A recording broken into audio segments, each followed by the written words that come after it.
Hi everyone, my name is Catherine and welcome to my channel, and I have a really exciting announcement today to make, which you probably see by the title, but I have booked 2 different EF Ultimate Break trips that I'm going on literally starting next week and going up until early August. So I'm leaving July 15th and I'm coming back August 6th. And I'm really excited. This is my first international trip since 2019, pre-pandemic, unless you count Canada, which because I live in Washington State, it's like closer to me than any other state. I don't really count.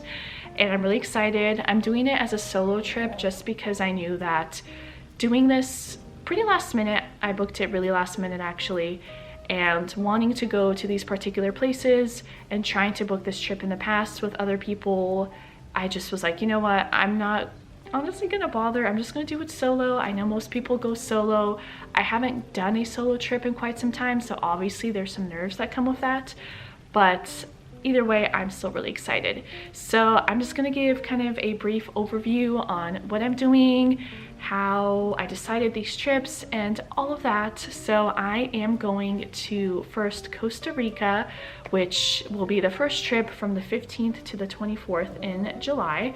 And with that one, I've just been wanting to go to Costa Rica for a long time, just hearing about how they're really happy local people there and they're environmentally friendly and just doing all the outdoor activities. I always will see people going to the beach there, zip lining, horseback riding, seeing all the native wildlife there. And I really haven't explored much of Latin America. Like, I've been to Mexico, but not much south of that. And I've never been to South America. I really want to try to see as many places in the world as I can. And I've been to every continent but South America and Antarctica. So I definitely wanted to have South America and Latin America be a trip that I would go on soon, and I knew last minute it'd be harder to book something like Japan or somewhere in Asia or another place that I've been wanting to go to. So I definitely thought this was a good trip to do, and so I'm really excited. And since I actually did my last EF trip back, I want to say it's been a long time, maybe 2017 to be honest, I've been doing more Contiki trips since so basically I haven't traveled internationally since 2019, and then I would say like 2018 and 2019 I did more Contiki trips, and then 2015 to 2017 is when I did EF trips. And that's mostly because Contiki trips tend to have more varieties for where they go in the world. But if you want to go somewhere like Costa Rica or lots of places in Europe, honestly EF is adding trips all the time. Then you can really decide, depending on the dates or the itinerary or the city's gone, you can really choose from there. I chose EF just because I really wanted to specifically go to Costa Rica and the Galapagos Islands, but have them be back to back with the least amount of space in between the 2 trips, because I don't want to fly home back and forth. So that was my goal, and EF had the best dates. So it's called, the one that I'm going on is Costa Rica Adventure. And what's really cool is that they have a whole app now, because you used to have to do like a Facebook group, and with the Facebook group talk to different people and get to know them beforehand, or do different things via separate methods, I guess. But here in the app you can possibly see they have all kinds of different functions. I don't think you can though, but basically there's a group chat, you can share photos on there, see the itinerary, the checklist, passport info, accommodations, flights, know before you go info, things like that. And that's really great and convenient, because that was not a thing when I went last time. So as you can see, it's gonna show you like the map where you go, and you can click on different dates. This is kind of hard to do like this, but you can click on dates and then see the itinerary straight from your phone and see like the optional excursions. And like, for example, on this day there's a night hike that is offered. On other days I know there's like whitewater rafting. But I thought this would be just a really fun trip to do, and something that I've been wanting to do for a while, so I just kind of booked it. And the second trip that I am doing is Ecuador and the Galapagos, which is from the 27th to the 6th. And it makes sense we're also hitting Ecuador because flights typically go through, I think specifically Quito. I'm just really excited. I kind of just wanted to let you guys know that I booked these trips, and pretty last minute, so it's a little stressful trying to like get everything in order and do everything ahead of time, because I think I booked them less than a month before departing, which isn't the norm for me. I tend to pre-book things, but I kind of had July open up and I didn't want to just not do anything. And so I'm really excited, and I'm going to try to film for you guys a little bit here and there depending on what we do. So when it comes to how booking this trip went, I just basically called EF because it was last minute. I believe if it's under 60 days you have to call them to book it, and you can book it with or without flights. So the reason why sometimes Contiki seems a lot cheaper than EF is because Contiki's prices are always without flights, whereas with EF I think the ones you see automatically are with flights, but you do have the option to choose it without flights. And I just, having it be so last minute and kind of feeling overwhelmed and stressed, which I tend to do quite easily, which is annoying, I just decided to have EF book my flights for me. Looking back at it now, my flights aren't very ideal. My first flight's at like midnight and I go to the East Coast, and then I go down to Costa Rica, and I'm coming from the West Coast.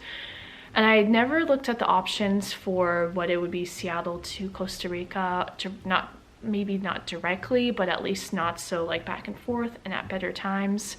I would look definitely into maybe booking my own flights, or at least comparing what my options are before booking it, and just seeing what, like, if the flights are super expensive and not great, I would just let EF take care of it for me. But if there's good flights, and making sure that you fly in at a good time. And then I have a few days in between my trips. I want to say like 3 full days, or yeah, something along those lines. I debated on what I want to do during that time because, you know, since I'm not on an EF trip, they're not responsible for, there's no accommodation for me, there's no like travel tour, anything. It's just, you know, you have to figure out getting to your next destination on your own. And so basically what I did is I bought the Costa Rica trip with flights, and then the Ecuador and the Galapagos trip without flights. And then what they did is they booked my trip from Seattle to Costa Rica and then Ecuador to Seattle. So I just have to worry about my flight from Costa Rica to Ecuador, because I was not wanting to book both with flights and have to pay double, because I'm not going round trip from Seattle like multiple times. So that made it pretty easy. Hopefully I explained that well. And so I just simply found Costa Rica to Ecuador, and since that's kind of pretty close to each other given the whole span of the world, I was able to find some pretty good options. And I decided to stay a couple of days longer in Costa Rica because it's a town that starts with a T and I can never pronounce it right. It's like Torogoro or something like that, but they're famous for turtles, and it is on the beach up in like northeast Costa Rica, so it's a bit far. And I definitely didn't want to like rent a car or go there by myself or use buses or whatever. I just wanted to book a tour, and I found a tour. So I called EF once again to double check, because this tour starts 6:30 in the morning, the last day of my first Costa Rica EF trip. And I just wanted to make sure I wasn't missing anything, because a lot of times the first and last days of these trips are just travel days. There's nothing booked. But then sometimes there is something in the evening of the first day or in the morning of the last day. So I just wanted to double check, and they gave me the okay that it's just a travel day, so I can book it. So I'm gonna plan to do a 3-day, 2-night trip to this turtle town and then come back.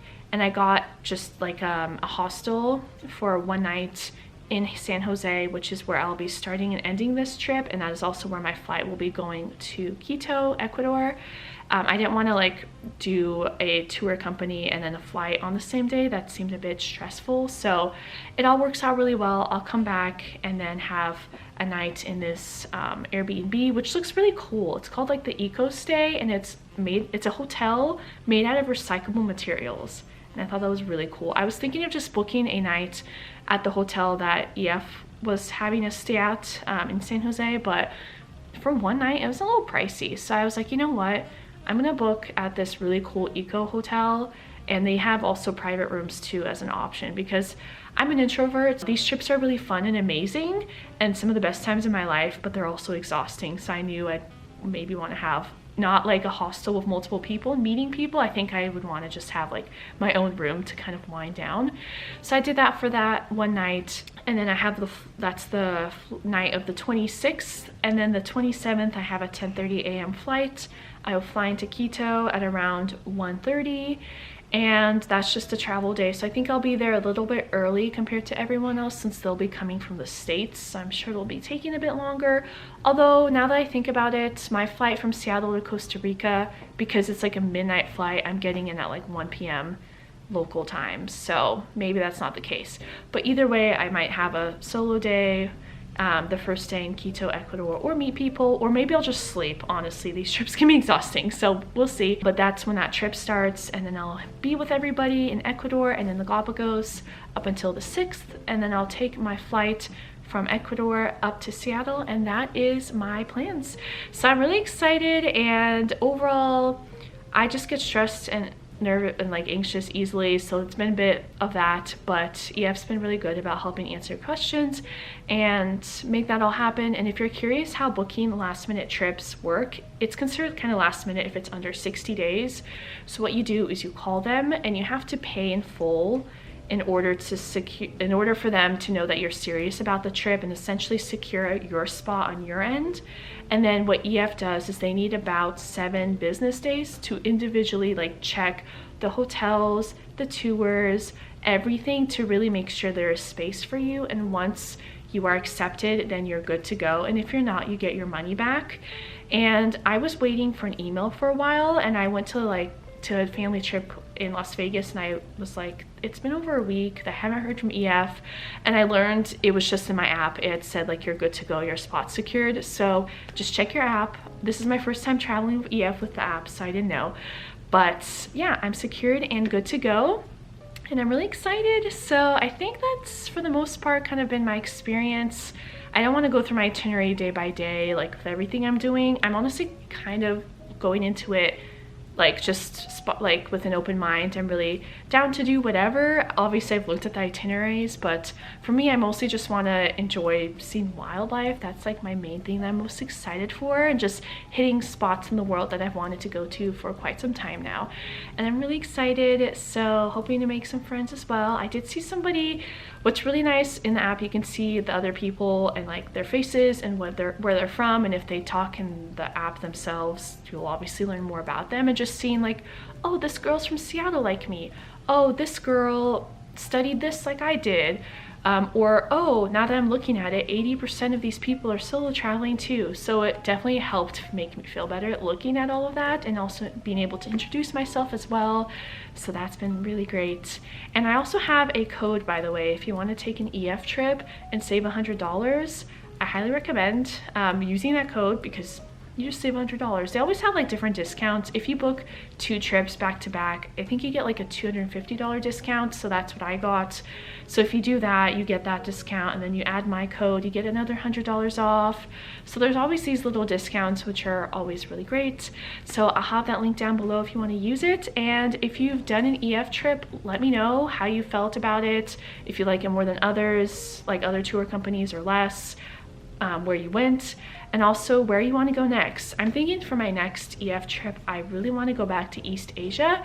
I've been to Japan, but I didn't do everything I wanted to do, and I traveled with like a big group of friends while I was studying abroad, and it wasn't really organized. It's different than an organized tour where everything's planned for you. This was just literally 10 different like students traveling, and it was kind of, it got messy, and I didn't get to do a lot of the things that I wanted to do.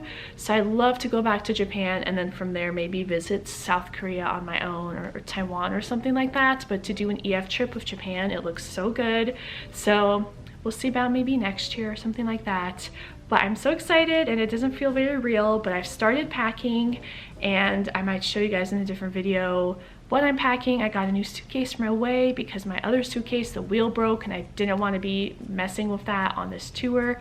And yeah, so thank you guys so much for watching, and I hope to see another video of mine. Bye!